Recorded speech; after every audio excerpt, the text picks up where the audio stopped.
Hello team, welcome to another ATP Geopolitics video with myself, Jonathan MS Pearce. This is Ukraine War news update, second part thereof for the 21st of February 2024.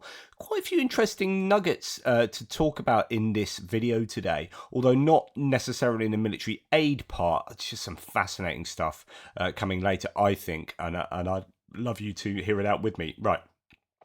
Let's go to the military aid and equipment segment. The Pentagon assures that it is able to quickly ensure that new aid packages are sent to Ukraine as soon as the US Congress passes the relevant bill. I've been wondering exactly about this, and it's interesting that they've come out and explicitly said this, because I was thinking, right, surely the US have got all that kit ready to go, packaged up on pallets, packed in trucks, packed in big airplanes on those military bases. Just as soon as that vote comes in Congress, it's like, turn the engine on, let's fly these bad boys out of here. And it seems that is the case. So that's at least something. This was stated on Tuesday by Deputy Pentagon spokesperson Sabrina Singh. Quote, as soon as Congress provides us with the authorization, I think we'll be able to deliver PDAs to Ukrainians fairly quickly, she said. PDA is a package is allocated by presidential decree, presidential drawdown authority. Right, Thomas Tyner, this is brilliant. I love it when, well, I don't love it. I mean, this is very sad and annoying, frustrating, but it's interesting how history does repeat itself, or certainly rhymes. MAGA Americans aren't the first Americans who want to throw America's allies to the wolves. Listen to Charles Lindbergh demanding the US should abandon England to Hitler, then compare that to what J.D. Vance, Ted Cruz are saying today. This is fascinating, and this is just exactly what is going on at the moment. And I have been forced to the conclusion that we cannot win this war for England regardless of how much assistance we send. That is why the America First Committee has been formed. So I don't know if you know, but America First, many people think that's this new movement that Trump created. It is actually using the America First moniker from the 1930s, and here it is, and here's Charles Lindbergh talking about that isolationism, about when we can't afford to help, or it's not going to make any difference. We're not going to help England in Europe. That's Europe's war anyway. Second World War happened in the way that we know it did, and the US played an absolutely vital part in that war to the benefit of the entire world, right? But imagine that they hadn't. Imagine that it had been a case of appeasing Hitler and letting Hitler do what he wanted to do and leaving the UK hanging out to dry. Reality would be very different now. America made the right decision then, and right now I hope they're going to make the right decision with regard to Ukraine and Russia.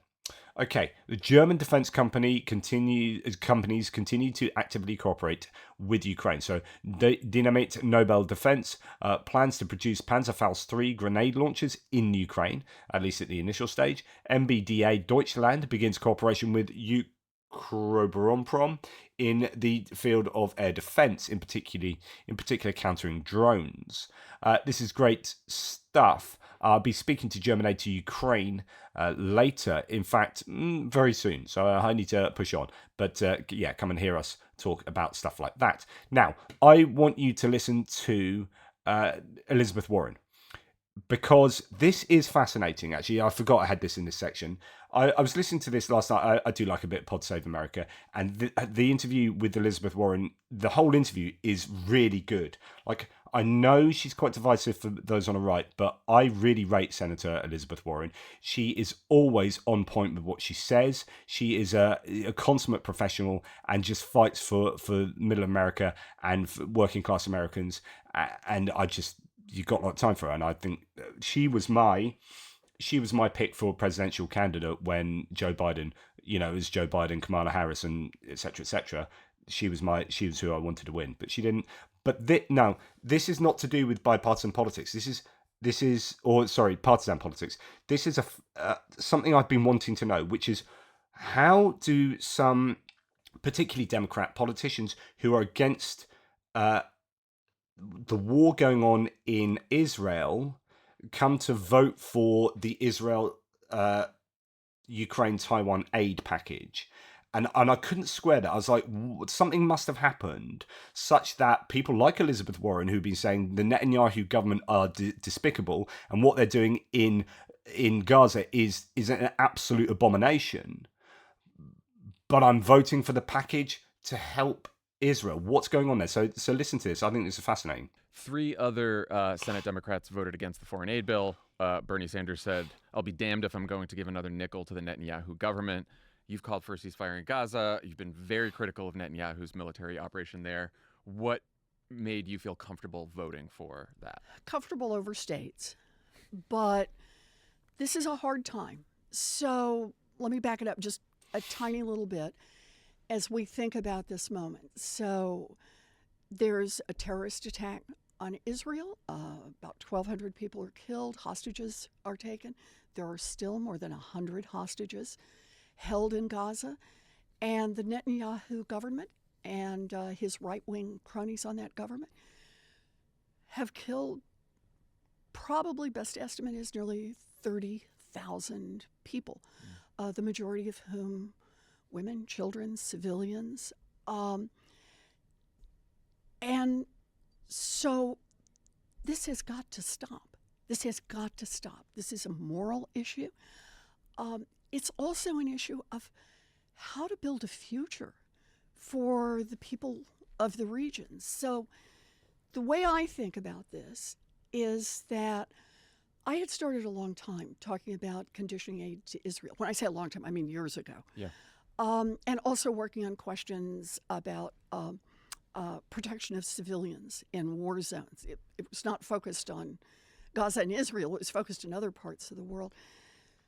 But I worked with Senator Van Hollen and others to put together an amendment that said any money that goes out is going to have conditions put on it.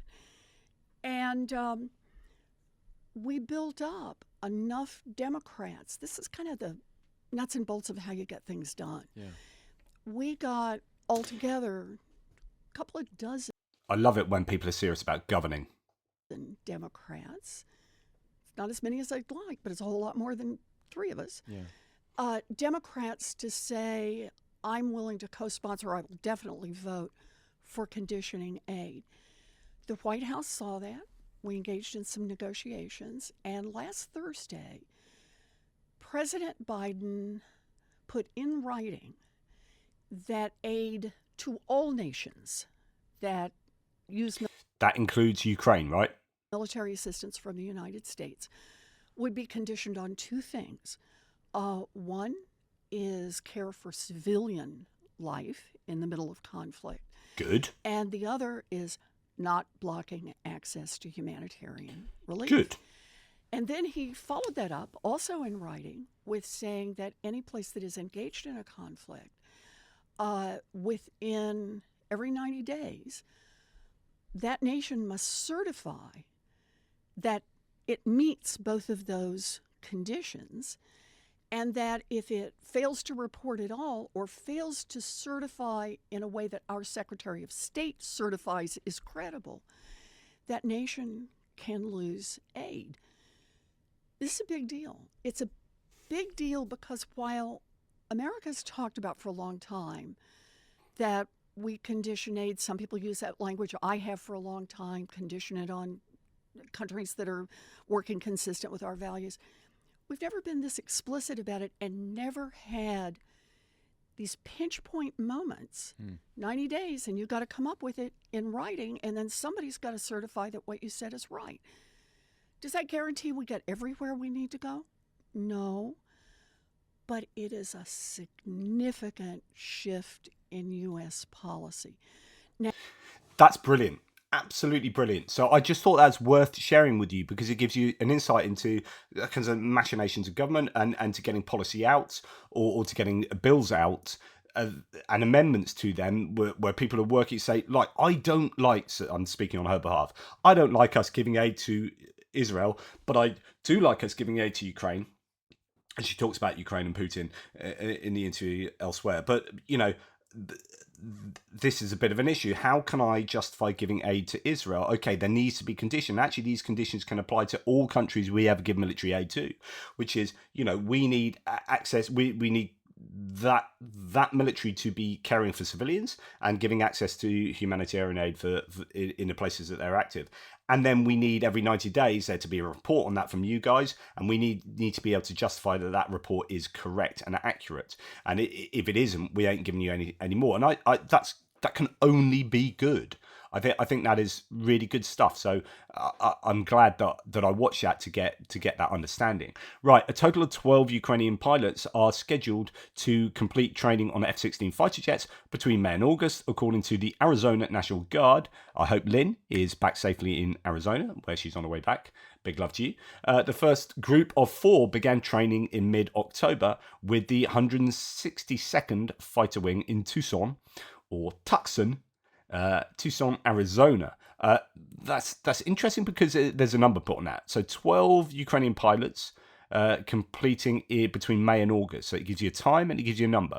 12 pilots isn't a huge number of pilots, but they're going to be working hard. But it is that's your first cohort. So interesting stuff there. And then another 4 to join them. The first group of 4 began training in mid-October. I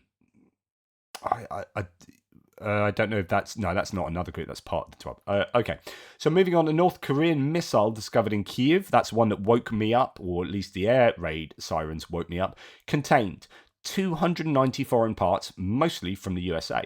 And this isn't a criticism of the USA. I don't know what you can do about this. It's so difficult to stop things. I know other people have on the thread said actually it's relatively easy, you just need to do this and this, but it's so difficult. Even if you haven't signed a contract with who you're selling it to, say right, okay, but then if that goes to another person, and then goes abroad and abroad, you as a US can't stop what goes on out there very easily unless you make it incumbent upon the US seller to abroad to have to do checks and balances themselves, but that's very expensive for just some kind of export of widgets. How can they guarantee that one company out there isn't another company isn't eventually going to get to Kyrgyzstan and then Russia? I don't know how doable it is. I just think it's really difficult. That's not to be fatalistic, or maybe it is. So there's no blame for any. I don't think for any nations that allow or not allow that where components go from that nation and eventually get to Russia.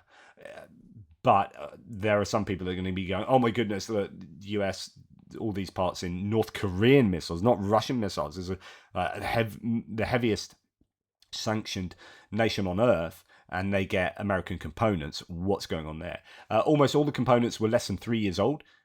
This new report says, as showing North Korea has an important friend quite happy to bust sanctions. Guess who? Well, I don't think it is an important friend. I think the insinuation there that it's America, I think is incorrect. That's the nature of trade, and it's so difficult to get a handle on. The EU allocates 83 million euros in humanitarian aid to Ukraine and Moldova, with an estimated 14.6 million Ukrainians needing help in 2024. The EU directs 75 million euros from an 83 million euro package to Ukraine for emergency aid, including shelter and healthcare. Excellent stuff. Right, moving on to geopolitical things. We're going to start with Poland.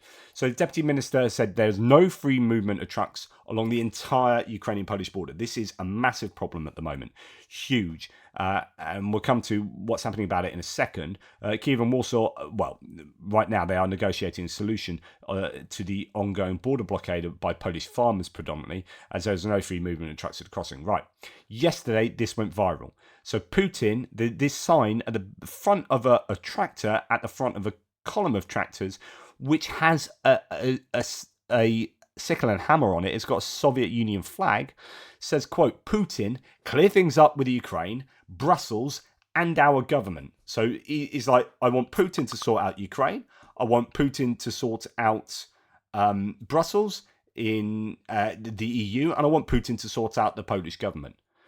Goodness me. And this is a guy blocking a thoroughfare into Ukraine and blocking trade into Ukraine.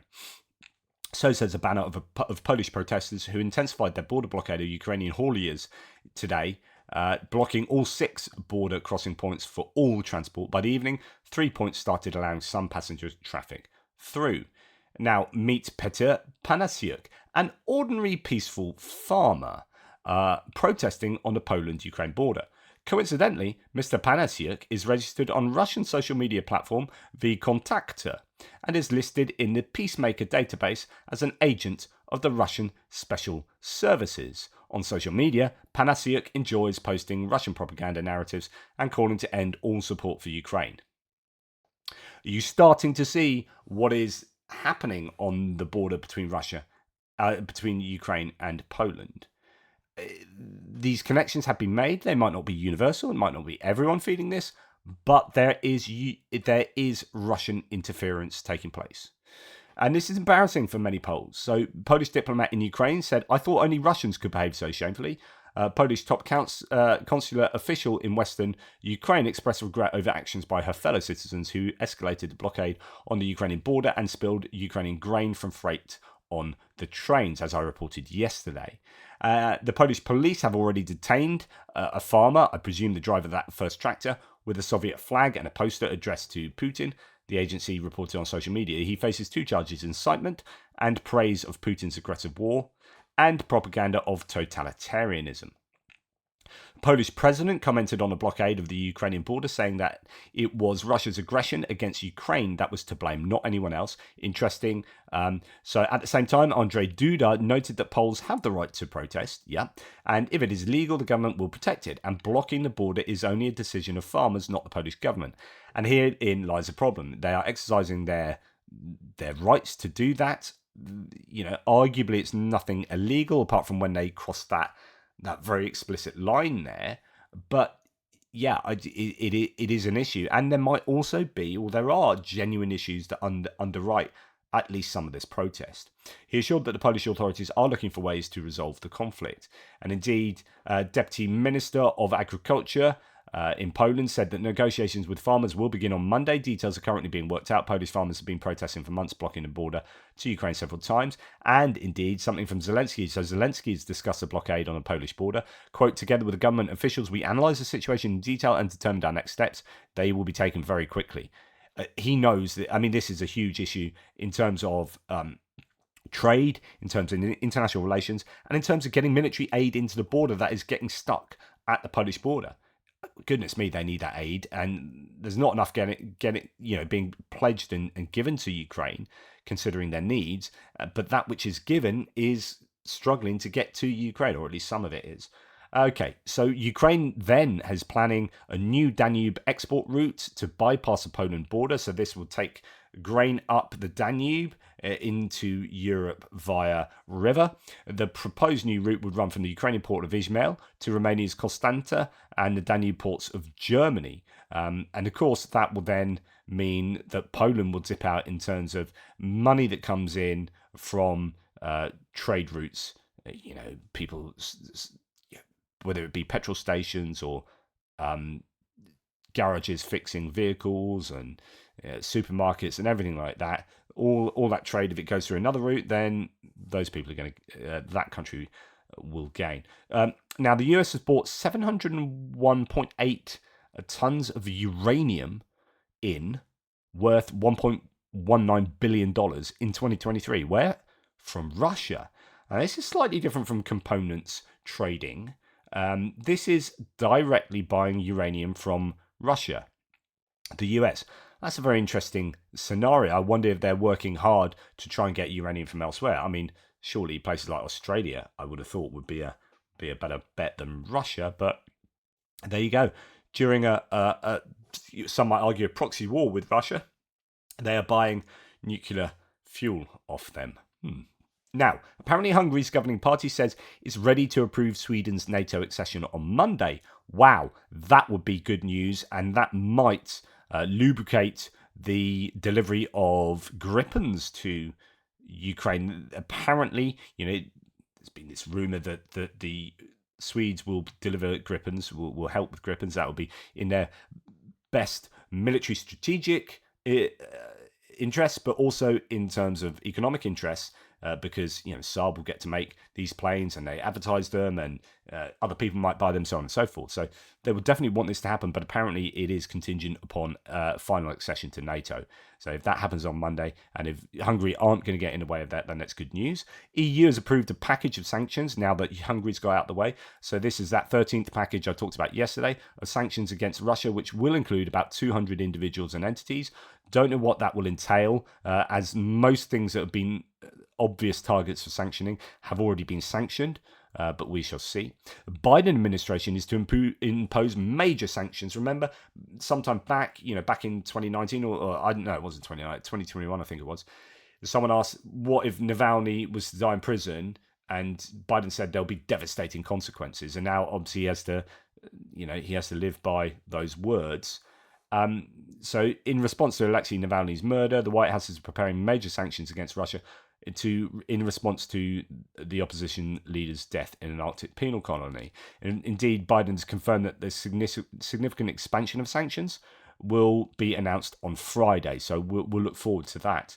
Now, 3 or 4 largest banks in China have stopped accepting payments from Russian-sanctioned financial organizations, according to Alexei Poroshin, CEO of First Group. That's really important. And I think this is probably the work of Americans behind the scenes. I'm fairly sure that American financial organizations and administrations in the US government will be putting pressure on Chinese entities not to break sanctions protocols or not to break restrictions. These restrictions were imposed on China Construction Bank, Bank of China, and Industrial and Commercial Bank of China. According to Poroshin, from the beginning of January, these banks began to notify Russian clients about the cessations of accepting payments. And then, so I think that's good news.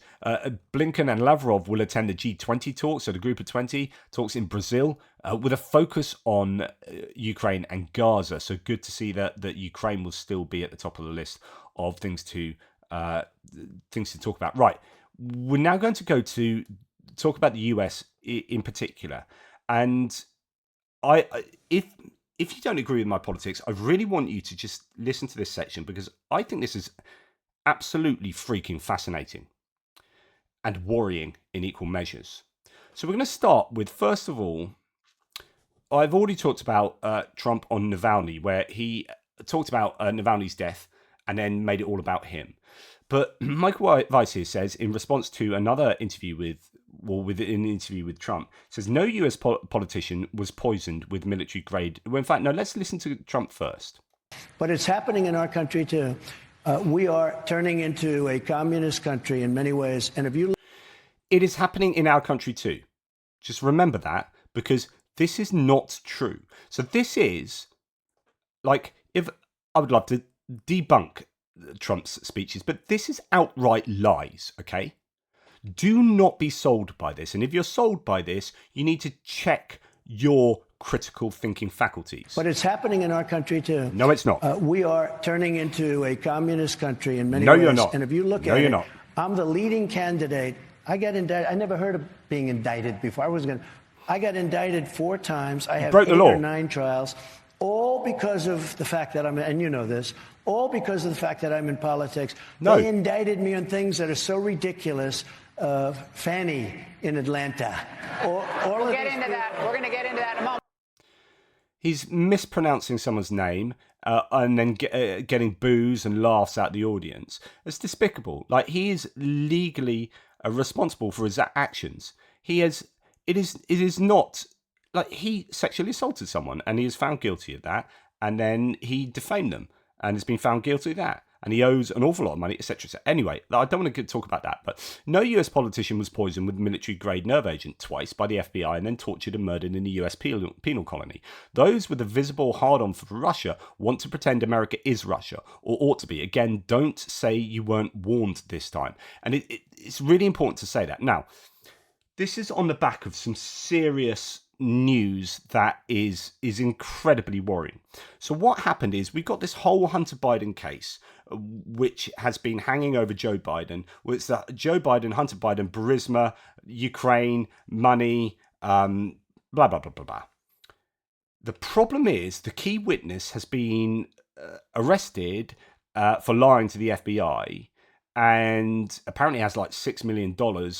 So they don't want him to fly from the country because he can easily, get out. Although they have let him go into Las Vegas, I think, but as in, keeping him locally. Anyway, this is The Hill, which is, no left-wing source. The Department of Justice filing says FBI informants told investigators he got Hunter Biden dirt from Russian officials. I want you to keep watching now because there are some serious dots we need to join here that are freaking worrying. Okay, the confidential source at the heart of the House of GOP investigation into Hunter Biden was charged with lying last week. He received the information from Russian intelligence, according to the Department of Justice filing on Tuesday. So Alexander Smirnov was charged Thursday with making false statements to the FBI in relation to the testimony about Hunter Biden. In other words, the impeachment of Biden falls apart because their major witness was lying. Smirnov, who had, and this is a guy, if you go back and listen to snippets of politicians and Fox News pundits absolutely waxing lyrical about this guy and saying what a wonderful, this is a reliable source, and he's literally been arrested for being unreliable. But there's silence from those people now. Anyway, Smirnov, who had worked as an FBI informant since 2010, previously told the agency that both President Biden and his son Hunter received $5 million in bribes from the head of Ukrainian energy firm Burisma. In a filing arguing for Smirnov to be detained pending trial, prosecutors wrote that Smirnov told investigators after his arrest that the claims originated from Russian intelligence. This is freaking important. Like, quote, during his custodial interview on February the 14th, Smirnov admitted that officials associated with Russian intelligence were involved in passing a story about businessperson one, the filing reads. Businessperson one is Hunter Biden. Smirnov's Burisma claims were a focus of public attention in House GOP investigation of Hunter Biden-related impeachment inquiry into the president. Smirnov's arrest has raised concerns about the validity of other claims in the investigation, though House Oversight Chair James Comer said the committee's impeachment claims are not based on Smirnov's allegations. Comer said the FBI previously refused to release an unredacted version of Smirnov's allegations, citing the privacy as a confidential source. So on and so forth. Right. So they further claim that the Smirnov has access to $6 million in funds, far beyond the $6,500 he claimed to have in pre-trial documents. In other words, he's got access to money, and if he's properly allowed freedom, he will hop it to another country, Russia. Which would allow him to live abroad should he not be detained. Smirnov's detention hearing was scheduled for Tuesday. Okay, now, this is where it gets funky. For real, says Asher Rangappa here. Can we recap? Sitting members of Congress initiated impeachment proceedings against the US president based on information passed to them by an agent of Russian intelligence. Same members refused to pass aid to Ukraine. Same members defend Trump. Right. Thomas Tyner, who is no left-winger here, by the way. If you've seen Thomas Tyner be enraged about Hamas and Palestine and want Israel to bomb the hell out of Gaza, consistently has goes at left-wingers here. But he says the GOP wants this overthrow of American democracy to happen. The GOP wants a GOP-led dictatorship in the US. The GOP is blocking aid to Ukraine to thank Putin for his help, and they hope for more Russian help. The GOP is now as American as the German-American Bund. Google it. So this is in response to Tristan Snell saying Alexander Smirnov is just the tip of a much larger and dirtier iceberg of Putin's continued attempts to overthrow America from within. We must demand that the DOJ and the intelligence agencies follow this investigation wherever it leads. Go all in with a full investigation now. So I just want you, because, actually, no, before we get to what Jamie Raskin says, we need to go back to remember what happened in 2019. In 2019, and like, this blows my mind now that I'm being reminded of this. Anyway, back in 2019, people like Devin Nunes, I don't even remember, Devin Nunes went on to do like Truth Social for Trump, but politician Devin Nunes and other pro-Trump and Trump himself, politicians, were claiming that it was Ukraine who were meddling in the 2016 elections. So even though we've had something like 72 reports or whatever it is, 70 different organizations saying, yep, Russia did interfere in the US 2016 presidential elections. We had a certain group of people in the GOP saying it was Ukraine. Like, really? They've got bigger things to worry about than meddling in the US elections, and they don't have the infrastructure to do that. But anyway, this was peddled to the point where Associated Press had to do a big fact check on this. Republican Representative Devin Nunes, top Republican on the panel, said the Democrats cooperated in Ukrainian election meddling. Officials showed a surprising lack of interest in the indications of Ukrainian election meddling that deeply concerned the president at whose pleasure they serve. But the facts are not that, and they were completely debunked as fiction. And this is really, really worrying. So debunking the Trump, this is, CNN politics, debunking the Trump-backed conspiracy theory on Ukraine election meddling. And, I could go into that and all the details into that. But you start joining the dots that you start having people in American politics who are spreading disinformation that Ukraine are meddling in the US elections. At the same time, while the US is supposed to be giving, this is before the war started, but giving javelins and military aid and training to Ukraine. So this is undermining the support of Ukraine, whilst also having someone deliver information that Hunter Biden and Joe Biden are receiving money from Burisma, which is a Ukrainian entity, and it's all incredibly dodgy. This is all coming from the Russian disinformation campaign, and it's freaking worrying. Now, listen to Jamie Raskin, who's another one. Yes, he is a Democrat, but I really rate him, and he's a lawyer. It's pretty startling that an individual who purportedly through his own account had contacts with high-level Russian officials. He was supposed to be the star witness to the House Oversight Committee in testifying to try to impeach Joe Biden. I mean, how concerned are you that someone like him could have such a direct line to James Comer and House Republicans? Are you concerned that the Kremlin is getting to the people you're working on the committee with? Well, it seems to me like everything's illuminated now. In 2016, we know that Putin had a whole cyber espionage and cyber interference campaign at the DNC and with Hillary Clinton. 17 of our national security agencies said so. The same thing happened 17, in not 2020 72. when Donald Trump's own Treasury Department sanctioned Putin for, again, his attempts to subvert and undermine our presidential campaign. So the same thing's going on for 2024, and all based on the same recycled lies they start off with. It is an amazing document here. This guy claims he only has $15,000. He actually has $6 million.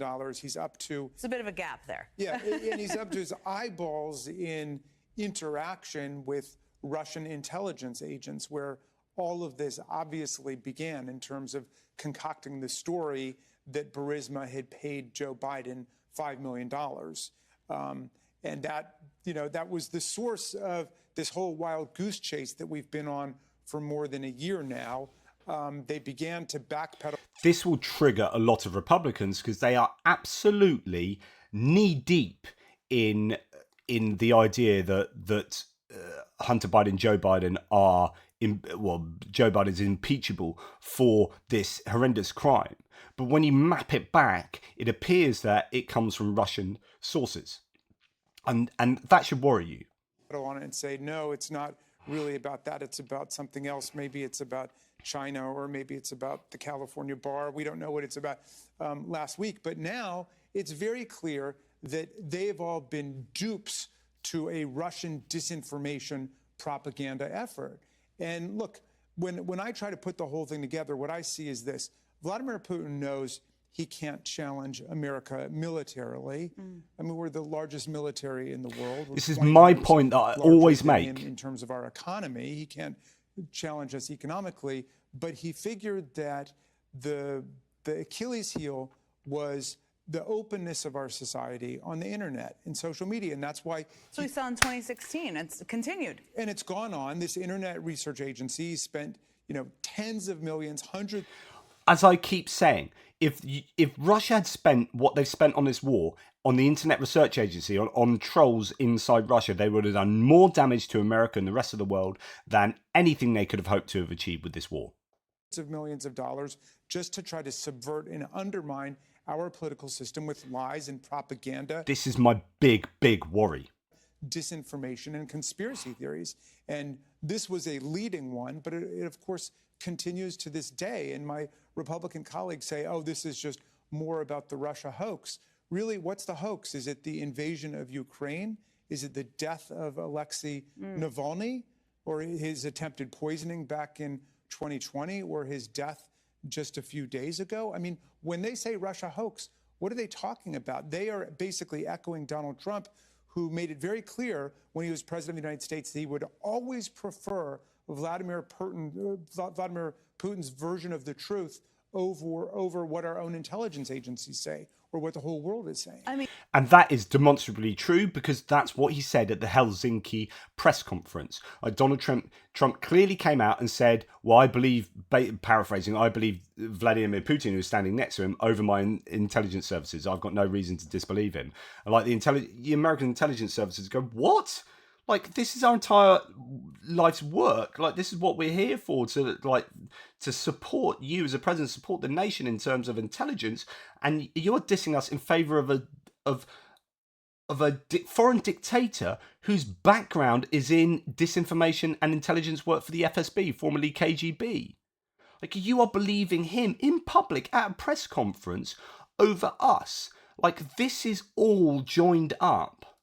I mean, the context of this, as you mentioned, is so important, given the backdrop of what's just happened, which you just outlined. I mean, reading through this, and Ryan outlined some of them, there's a lot of questions still. I mean, one of them I have is, when did Comer know about this? Which I'm sure you don't know at this point, but you're probably wondering.